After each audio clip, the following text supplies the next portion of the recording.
And as it gets further and further out, we're like, okay, this is going pretty well. And then I relapse again.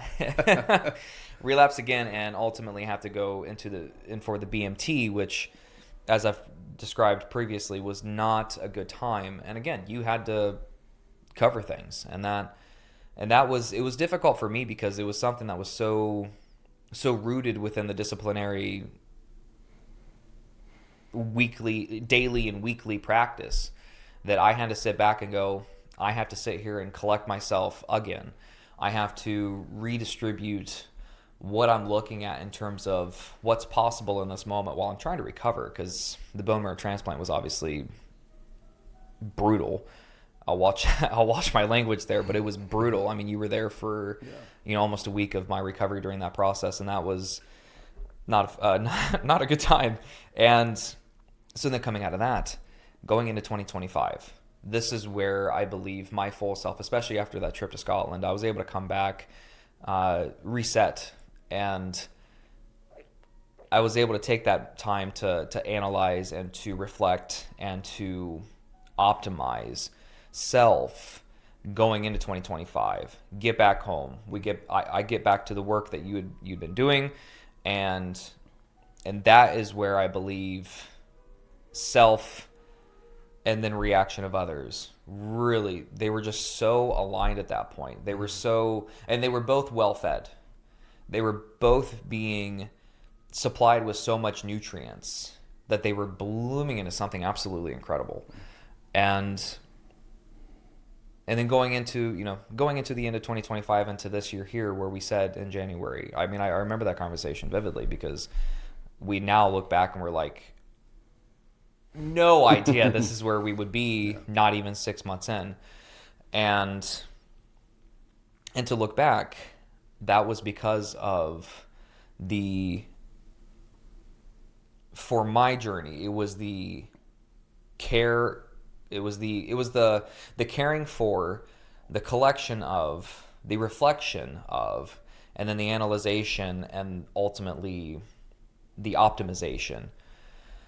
Going through all of that throughout the past 4-ish years now, I believe is where I've been able to personally take that sort of ethereal guarantee, because it's not like we don't have anything that's just like set in paper that says your life has changed. It's come through so much back and forth, left and right, up and down, this 3 to 4, even 4-dimensional process, going through those years, and ultimately getting to this point here where I go, wow, that was all worth it.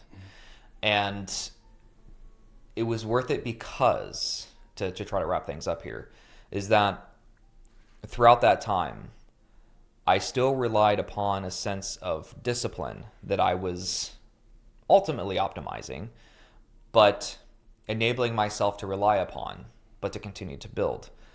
Going through all of that, and then finally to this point here today, I can go back and say, I trusted in myself. I felt the reaction of myself in those times of where I was able to, of the times of, months of doing the podcast and speaking to guests and meeting incredible people, to the month or two that had to take off once a year of no interaction at all, and no duty, and gratefulness that you were like, hey, like, I get it, like, you need to work on yourself right now, and survive.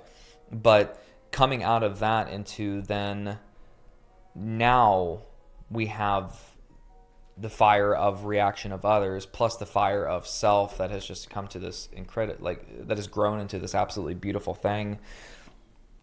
That's where I've been able to feel the approval and the guarantee that I am on the right path, is because we have gone through, and I have gone through that crucible of challenging self, of challenging what I am able to do and what I'm capable of doing, and pushing those boundaries, and ultimately is led myself here to this point of saying, I am extremely thankful that I listened to my discipline, I clinged on to it, but also I took action. Mm-hmm.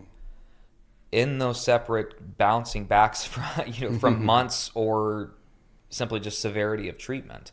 Every relapse, it was a time of, okay, I need to take action and work on this. I need to take action and work on that. So building self is not, like you said, it's not like I'm 100% here. I know exactly what I'm doing from here, and 5 years from now, I'm going to be doing exactly what I'm doing now in this moment. No. If that's so, great. Do not rely upon that idea, though, to come to fruition. What you need to do is to realize that taking action, enabling and relying upon the discipline that you're going to continue to build and optimize over time will most likely, if not inevitably, result into a life of which you may not have had a 100% complete picture of, but a picture that is beautiful in itself. Yeah. I did a radio interview last night, and I don't think I've even told you, but I think I told you I did the interview. I didn't tell you I talked about this. Mm-hmm. We were talking about this exact concept. And I said, the path toward your impossible self is not a linear pursuit. Mm-hmm. And your story reflects that perfectly. Yeah. But what I find so powerful in that is that it is entirely reflective of the core foundational principles that we have established along the way, that we've learned about so we've got the 4 domains of performance that we focus on the different areas, but like, what are the belief structures? What are the systems? What are these ideas you have to have in place that you can constantly be taking action toward, constantly be working toward, even during the setback, and especially during the setback, and in those moments where you feel like, I don't know exactly how this is going to look in the end, but I know that this is the path I want to go down.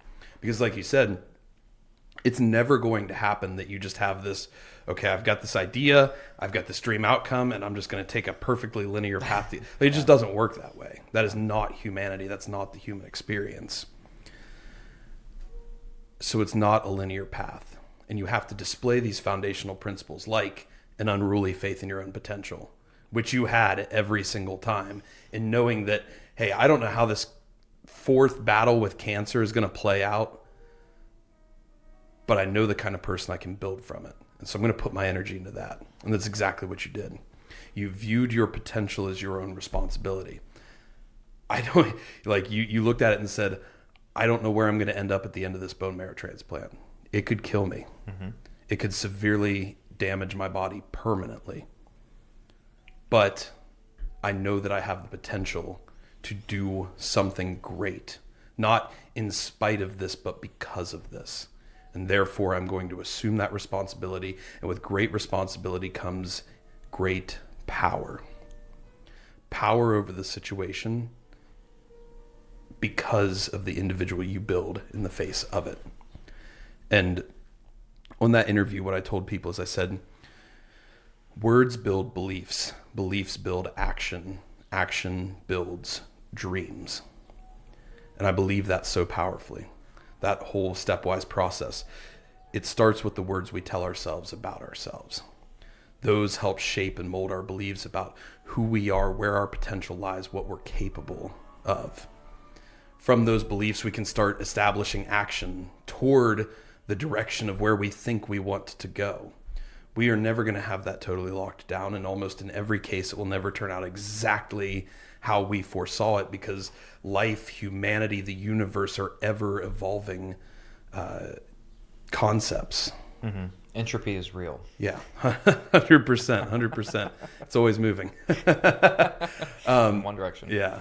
So it's never going to turn out exactly how you want. But if you start with those words, fuel the beliefs from those, fuel your actions from those beliefs, and as time goes on, as you well saw, the actions that you continually take based on those beliefs, based on those words, will lead to the dreams that you build for yourself.